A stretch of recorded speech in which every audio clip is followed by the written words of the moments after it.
সাংবাদিক সম্মেলন এই সাংবাদিক সম্মেলনের ডাকার উদ্দেশ্য। নমস্কার, আমার প্রিয় রায়গঞ্জ লোকসভাবাসীবৃন্দ, আপনারা সবাই জানেন যে আমাদের জেলা রেল মানচিত্রে অনেকটাই পিছিয়ে ছিল।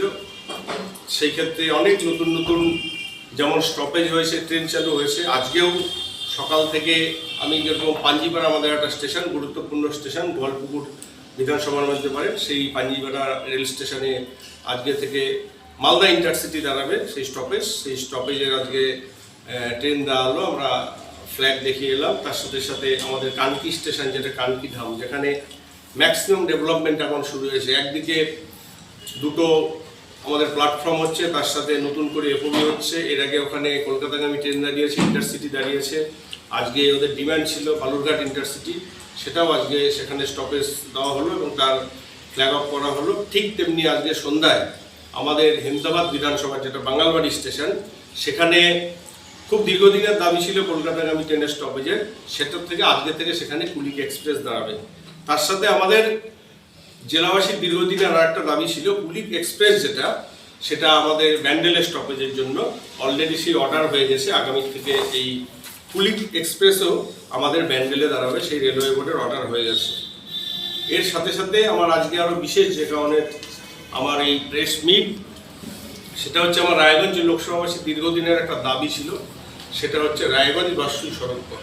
এর আগে রায়গঞ্জ বাসুই সড়কপথ, যে সড়কপথ আমরা এনএইচ করার চেষ্টা করেছিলাম, আমাদের একটা খুব ভালো সুখবর জেলাবাসীর ক্ষেত্রে, সেটা হচ্ছে ঝাড়গ্রাম থেকে একটা রাস্তা, সেই রাস্তা আমাদের কিষানগঞ্জ হচ্ছে ভায়া আমাদের বারসই থেকে ঝাড়গ্রাম থেকে একটা বড় রাস্তা, যে রাস্তাটা এনএইচএআই করছে, সেটা কিষানগঞ্জ ভায়া বারসই, এবং তার সাথে সাথে আমাদের রায়গঞ্জ থেকে সেই রাস্তা বারসই গিয়ে যোগ হবে।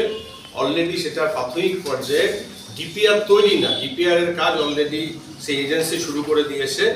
এই রাস্তাটা আমাদের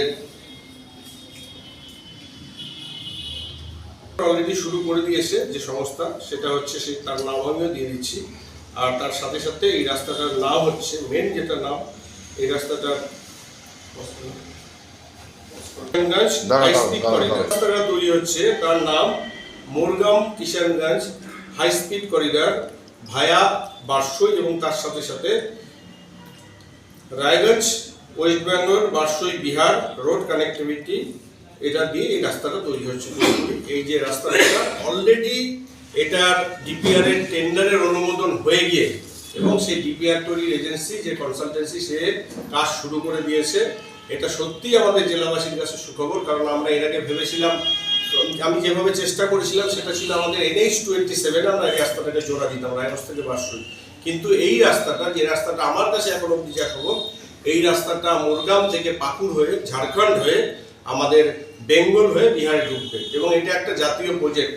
আশা করি অনেকে অনেক রকমভাবে ভাবতে পারেন জমি হবে না, হ্যান হবে না, তেন হবে না, এটা জাতীয় প্রজেক্ট। আমার মনে হয় জাতীয় প্রজেক্ট কেউ আটকানোর সাহস দেখাবে না, বা এটা আটকাতে পারবে না। এটা তিনটে স্টেটের ব্যাপার রয়েছে, এবং তার সাথে সাথে সত্যিই আমার কি বলবো, রায়গঞ্জবাসী হিসেবে আমরা গর্বিত যে আজকে সেই হাই স্পিড করিডরের সাথে আমাদের রায়গঞ্জ বাসুই যোগাযোগটা হয়ে যাচ্ছে, যেটা আমার জেলাবাসীর দীর্ঘদিনের দাবি ছিল।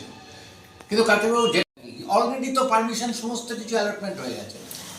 দেখুন, আমি যেটা একবার প্রথম থেকে আমার একটা কথা ছিল যে এটা যে রাস্তাটা ওটা যেটা রয়েছে, সেই রাস্তাটা একদম ন্যারো সাপের মতো।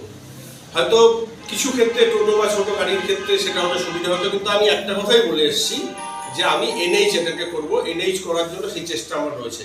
এবার মাকড়াঘাট যেটা ব্রিজ রয়েছে, বিধায়ক সাহেব যদি উদ্যোগ নিয়ে করেন, আমি সাধুবাদ জানাবো। আমার তাতে কোনো রকম কোনো ব্যাপার নেই, কারণ আমরা জনপ্রতিনিধি, জনগণের কাজ যেভাবে হোক সেটাই দরকার।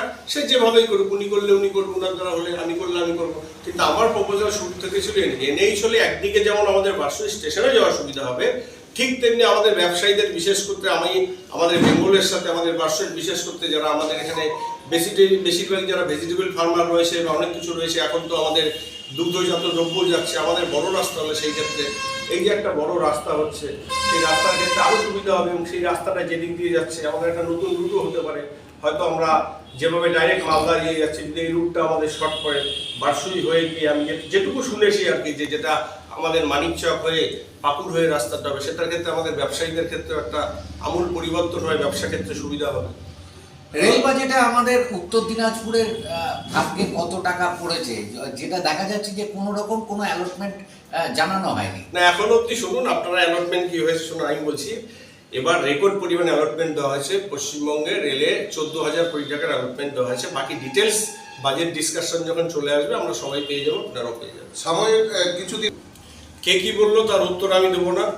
রায়গঞ্জবাসী আমাকে নির্বাচিত করেছে, আমি তাদের কাছে জবাবদিহি করব, ঠিক যথাসময়ের উত্তর আমি দিয়ে দেবো। এই প্রকল্পগুলি সব ক্ষেত্রেই জমির জন্য রাজ্য সরকারের উপরে খানিকটা তো নির্ভর করতেই হবে সেই জায়গাটা। না দেখুন, কিছু ক্ষেত্রে হাইকোর্ট সুপ্রিম কোর্টের অর্ডার রয়েছে, সেই হাইকোর্ট সুপ্রিম কোর্টের অর্ডার বড় করিডর, এটা একটা স্টেটের জন্য না, এটা একটা জাতীয় মানে প্রকল্প, এবং শুধু তাই না, এটা 3টে স্টেট কভার করছে, বিহার, বেঙ্গল, ঝাড়খণ্ড।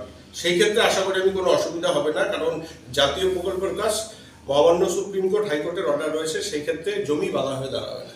যদি তাই হয় তাহলে রায়গঞ্জে যে ফ্লাইওভার এবং আন্ডার বাইপাস করার একটা চেষ্টা চলছিল, সেটা তো রেলওয়ে ডিপার্টমেন্টে পরিষ্কার বলা আছে যে যদি কোনো শহরের উপর দিয়ে ট্রেন লাইন যায়।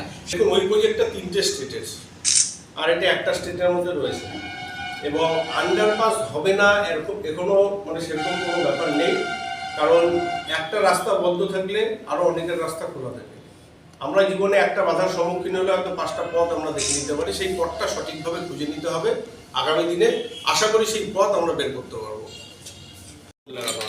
আপনি কতগুলো দেখবেন, আমি তো বলবো না, আমি একবারে দিব তো, আর ও বলছে জন্য আমি কাউন্টার দেবো না। দিব ওকে, আমি রায়গঞ্জবাসীকে দেবো, আমার লোকসভাবাসীকে দেবো, আপনাদেরকে দেবো। যেখানে বক্তব্য যাচ্ছে সেখানেই কি হলো তো, এই যে এটা হলো তো, এই অর্ডারটা যে দিলাম ওটা হলো তো, ওটা দেখুন অর্ডারটা কি আছে।